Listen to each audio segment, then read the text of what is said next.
भगवान, आज मैं भगवत प्राप्ति के मार्ग पर अगर थोड़ा भी चलने का प्रयास कर रहा हूं तो केवल आपकी कृपा से ही। महाराज श्री राधा के लिए कुंज आकर मुझे ये ज्ञान हुआ कि सबसे कठिन मानव जन्म में अध्यात्म का मार्ग है। अभी तक लगता था कि आईएएस बन जाओ, साइंटिस्ट बन जाओ, आर्टिस्ट बन जाओ या बाकी सब अच्छा लगता था, लेकिन जब आपके आश्रम में सेवा कर रहे समस्त सेवक भगवान को देखा, भीषण ठंड में भी उचित कपड़ों का ही वो कर रहे हैं, रात्रि में सेवा से लगे हैं, मनमानी आचरण नहीं कर रहे, तो मुझे सब बाकी आसान लगने लग गया कि ये सब कर सकते हैं तो मैं भी कर सकता हूँ, इतना जो कठिन मार्ग है चलने का। हाँ बिल्कुल। महाराज जी अब कह रहे हैं कि वहां रहते हुए कि मैं कैसे और भगवत प्राप्ति के मार्ग को प्रशस्त। देखो, हम लोगों का विरक्त मार्ग है, आप हमारा अनुसरण नहीं कर सकते, क्योंकि हमने बच्चापन से अभ्यास किया है और अपने शिष्यों को अभ्यास में डालना है।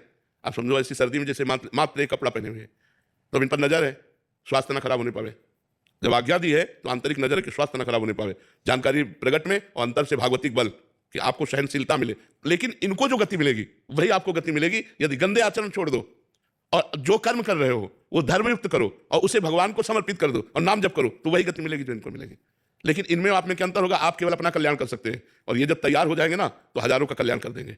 ये अपने कल्याण के लिए नहीं दी जाती, अपने कल्याण के लिए तो पर्याप्त भजन है, लेकिन जो तप किया जाता है वो दूसरों के कल्याण के लिए किया जाता है, जो कष्ट सहा जाता है। 20 संत हैं जो मौन रह रहे हैं, 20 संत हैं जो फलाहार में रह रहे हैं, 20 संत हैं जो केवल ओढ़ करके ही काम चला रहे हैं, सिले हुए कपड़े नहीं पहन रहे। तो ये सब तपस्या जन मंगल के लिए है, कल्याण तो नाम जप से ही हो जाएगा, इसकी जरूरत नहीं है। लेकिन इसकी जरूरत है तुम्हारा कल्याण करने के लिए, तुम्हारा मंगल करने के लिए। जो हम कष्ट सहकर तप कर रहे हैं, आप जो हमें भोजन दे रहे हैं, वस्त्र दे रहे हैं, वास व्यवस्था दे रहे हैं, अर्थ दे रहे हैं, उसके बदले में हम आपका मंगल कर सके, इतना हमें पावर हो, भगवत पावर हमारे अंदर आवे। इसलिए व्यक्तियों को ऐसे कष्टपूर्ण तपस्वी बन करके जगत मंगल करना चाहिए।